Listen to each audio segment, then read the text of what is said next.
Oh, this could be good, man. Oh, that's dope. Oh, that's so hard, bro. They're just right in each other's faces. Get him. Oh, that sound effect. This is the same track that played in season 1, is it? Against the death paintings? I remember that. Welcome back to another Jujutsu Kaisen video. Today I'm watching season 2, episode 14. What a shake-up at the end of last episode. It could be nothing, you know, I'm gonna revisit it again. You know, memories that don't exist. It could be nothing. It could be something planted in Choso's mind just to mess with him. But like, Yuji called him brother. Like, is this just an interpretation of Yuji like being one of the paintings? Maybe it's a Sukuna thing. I really don't know, but it's really interesting. And I talked about it a lot last episode, but that whole fight between Yuji and Choso was fantastic. It was really captivating. The choreography was really cool. The effects were really cool. The whole blood manipulation stuff that was going on. Now, I really enjoyed it, and I think I'd really put that up there in fights that have transpired thus far in Jujutsu Kaisen, especially if we're just talking about Yuji, because that was fantastic. But I'm still kind of shocked that Yuji kind of lost that exchange, and if it wasn't for whatever happened to Choso's head and his memories at the end there, I think he probably would have killed Yuji, but I imagine Sukuna might have stepped in at that point. And then we left off with that post-credit scene of the two girls that are always with Geto finding Yuji and saying they're about to do something. So lots of questions, and I need answers to them. But with all that being said, I'm gonna get into the episode now. Jujutsu Kaisen Season 2, Episode 14. Oh, here we go. Oh, I'm keen for this. I want to see more of this fight. Mei and this disease curse in this thing's domain expansion. Yeah, here we go.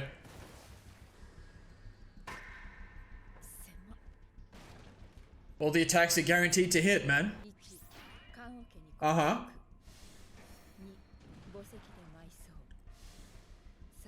Buried. Start a count. Okay, I see. So you got 3 seconds to get out? Or 3 count? That's pretty dope, I can't lie. But Mei's that strong though. Their attacks are guaranteed to hit, but she's that strong. Wee wee. Bro, domain expansions are so cool.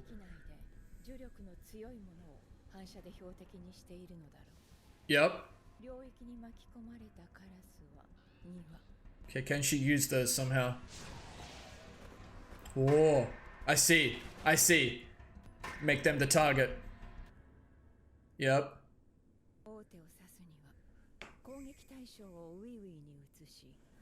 Use Wee Wee as a distraction?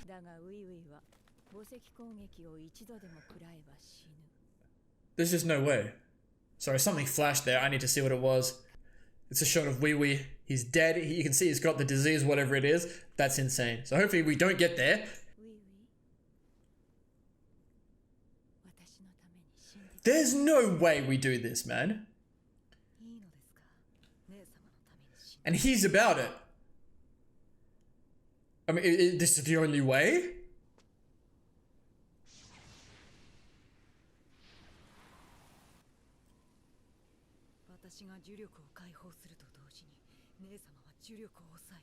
Yep. You were the sacrifice. She's in there. Before the rock even comes down? Oh, that's a sick shot. Okay, it's gone. What about Wee Wee? He's fine? Oh! Simple domain? Okay, hold on. I need to pause. This is something I've been trying to do a little bit more rather than saving a lot of the situations for the end of the episode during the discussion. So Mei telling Wee Wee to risk his life is the signal permitting him to use his cursed energy, right? Is that like an actual part of his technique, or is that just like a brother-sister thing, right? It's like, oh, I'm telling you to risk your life, now you can use your cursed energy. And this new shadow style simple domain, so that's just like Miwa's, right? And I'm looking at this, and Miwa has, you know, somewhat of a similar hair color. Is she perhaps related to Mei and Wee Wee? But we know Muta Mekamaru also used something similar when he was in Mahito's domain, I believe. Right, and Wee Wee can deal with the domains this way, I guess. Because I think that's what Mekamaru did. I'm not sure, but that makes sense in my head at least. Are we not done in here? I've just realized the domain hasn't gone down.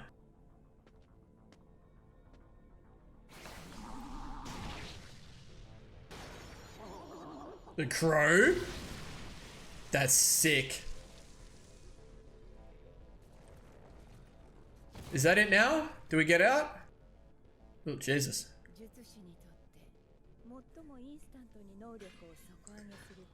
Enlighten me, May. Oh, okay.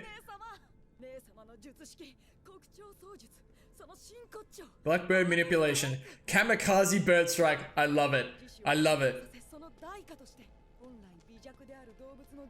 Right, okay, I see, I see.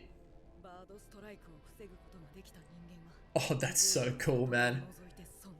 Gojo's the only one that can deal with it. Okay, maybe strong. And there goes the domain. Alright, now we go to Ghetto, right? There he is. Oh, look at him. Little crow storm. That's so cool. Modern sorcerer. Interesting. Wonder how old this thing is. Again, I'm going to reiterate, and this is becoming a common theme for me, but being introduced to a lot of these new ideas can be a lot to begin with, but I'm going to do my best. And this older guy is a Zenin as well, right?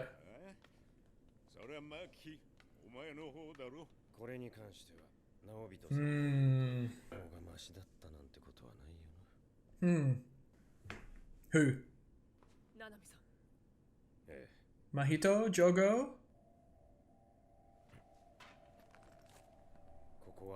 Oh, he's got the blade out. Okay, what is this? It's a random curse. Oh, it's this one! The ocean one! I can't remember its name. We've never seen this one do anything, by the way. What just happened?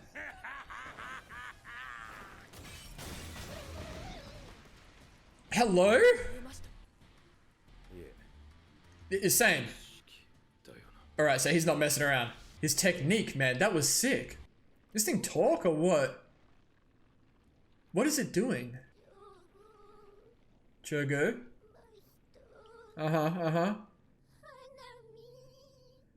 Hanami's dead.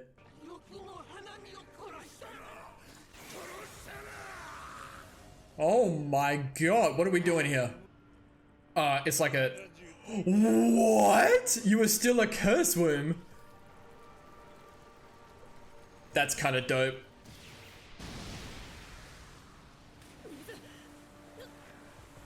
Interesting, interesting, interesting. Get to summon all this water. It's an issue. It looks like a Digimon, I can't lie. Is this what he's doing? Is that why we couldn't see it? Dagon.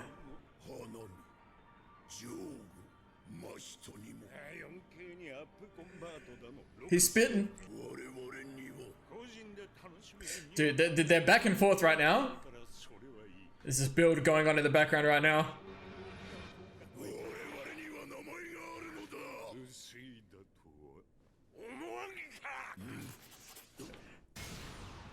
Let's go, Nanami. Yeah, let's go. Like in a frame? Is that what he's doing? Sick.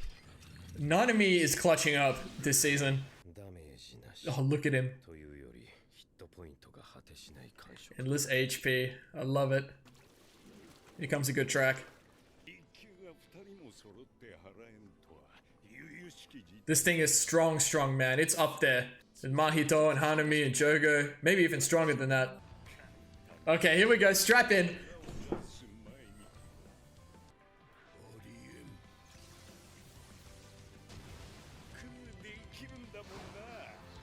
This guy is so quick.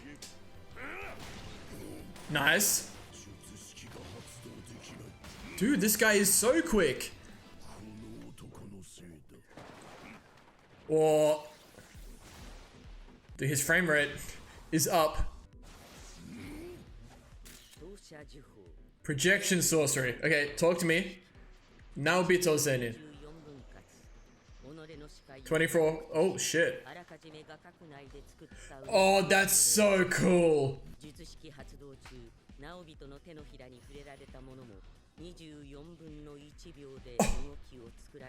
Oh, so if they haven't defined them.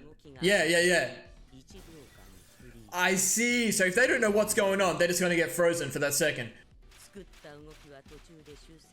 So once you've decided what you're doing, you're committed.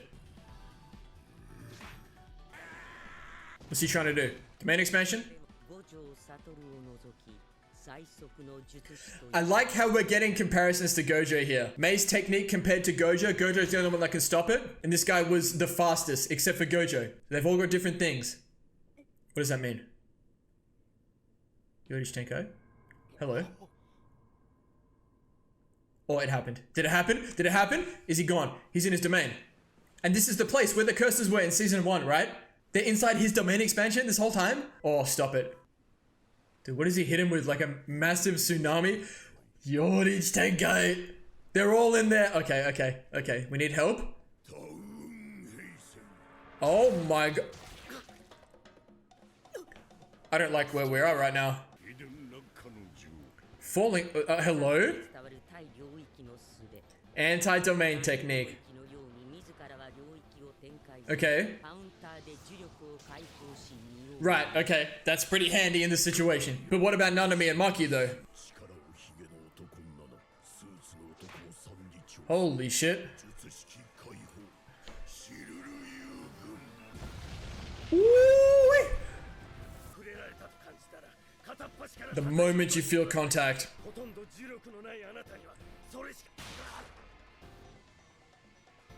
Oh shit.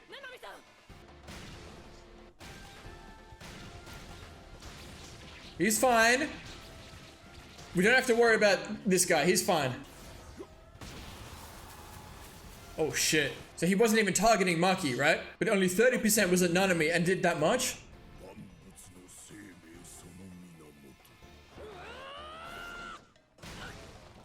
I was lying. Oh shit. Maki might be completely outclassed in this instance. Is it Nanami?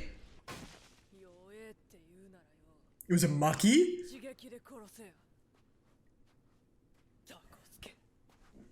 Octo bitch, talk to him, Maki! Megumi? He got some Shikigami of his own, man. They're cousins, bro. Okay! Dude, he got in here, man. That octopus. Talk to me. Hey, use you. Can he activate his own one, maybe? Oh, shit. Let's go, Maki. So you got that strong cursed weapon, bro. Oh, this is the stuff we're here for, man. What that mean? Yes, Megumi! This is the strongest one takes over, right? I don't know if Megumi's on that level yet.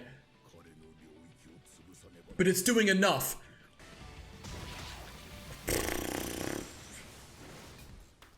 Look at him. Sleeveless Nanami? No goggles? Crit. Dude, he's pretty cut up. Okay. I'll protect you. That's Nanami's thing. He's got that duty. Protect those younger than him. I remember that.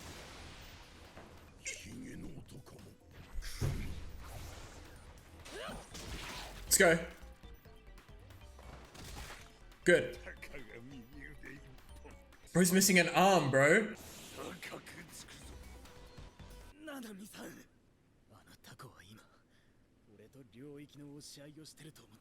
But what's happening? So we can get out? That's why he's struggling. For someone? Okay. I'm getting bad vibes about this. This is... Yeah, good. That's season 1 Megumi. Talk to him, Nanami. He just lets them run? There's no way. Yeah, the hole. Can he feel it? Yeah, he's realized.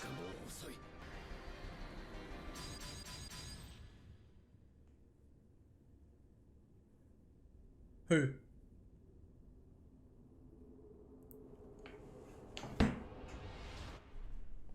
Don't end the episode. Bro, is that TOJI? Or the guy that's like... There's no post-credits here. I could tell by the length of the outro. Dude, was that TOJI? Bro, he's just jumped in.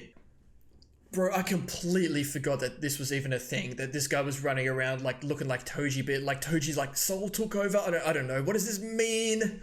So the theme of these last 2 episodes is it's just epic. I'm just appreciating all of these fight scenes and they do something crazy at the end. Right? We had that whole Yuji and Chozo situation shake up at the end, you know, with his memories that don't even exist. We had a fantastic fight with Mei and Wee Wee, and now we've had this whole situation against Dagon, and now TOJI's just dropped in. I'm sick, bro. I can't, man. I can't do everything. I can't enjoy this to the fullest and then be thrown off like this at the end, man.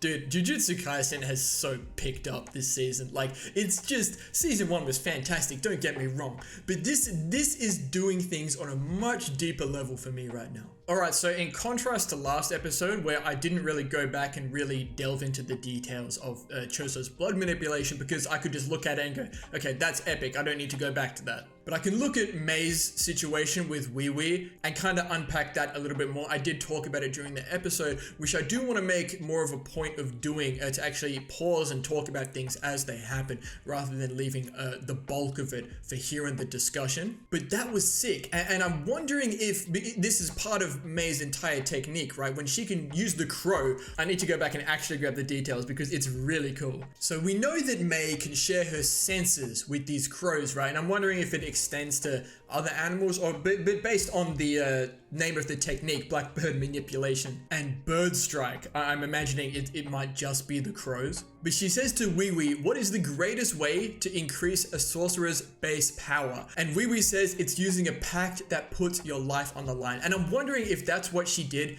with Wee Wee at the beginning, you know, when she said, Wee Wee, I need you to die for me. And he was so willing to, because he understands Mei's technique, I think. But like I said, I'm wondering if it's just for the crows, or if she did something similar to Wee Wee, or if it was purely just a distraction, but like his cursed energy raised really high. I'm wondering if he's just understanding of Mei's technique. Maybe that's why that happened. I really don't know. But he did say like he raised his and Mei suppressed her. So maybe there's no correlation between Mei's technique and what she said to Wei Wei there. Either way, that sequence is really cool. So like Mei has understood that this thing inside the domain is targeting whatever has the most cursed energy. So she uses Wei Wei as a distraction, or Wee Wee, I don't know. I'm going to keep pronouncing his name wrong, but I'll do my best. And she jumps in, you know, wrecks the curse. Was there 2 curses, or did she just have to hit it twice? Because she wrecked it and the domain expansion didn't go down. And then after her kamikaze crow came through, which was sick by the way, that's when the domain expansion came down. But that technique is dope. Like forcing the crow to commit suicide into a pact that involves, you know, risking its life, removes the limit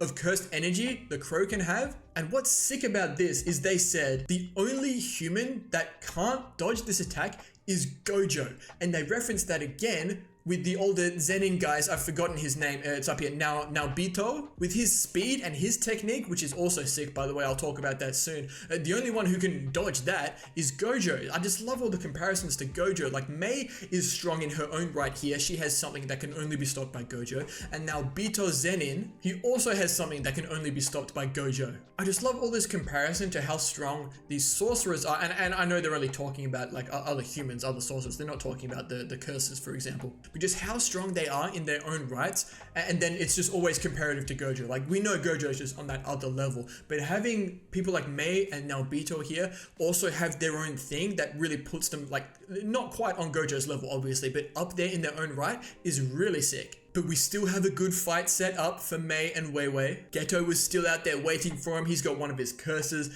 I imagine. It just looks really cool. And the line that he said, not bad for a modern sorcerer. And I drew attention to that during the episode. It definitely makes me think that whatever is inside Geto must be much older, right? Maybe a Sukuna sort of thing, because we know Sukuna is very, very old. And when he came into Yuji's body, you know, he was referencing to, damn, this might not be such a bad era to be born in, or something like that. He mentioned that. But that was interesting. I'm going to keep that in my mind going forward as we learn more about what's actually going on with Geto and his body. And the rest of the episode was dedicated to Nanami, Naobito, and Maki. Really cool team up. I'm glad we got to see what Naobito can do. If he was in season 1, I'm gonna be honest, I don't remember. But either way, he is a really cool addition to what's going on here. And I'm glad I wasn't the only one who realized like his technique was so quick.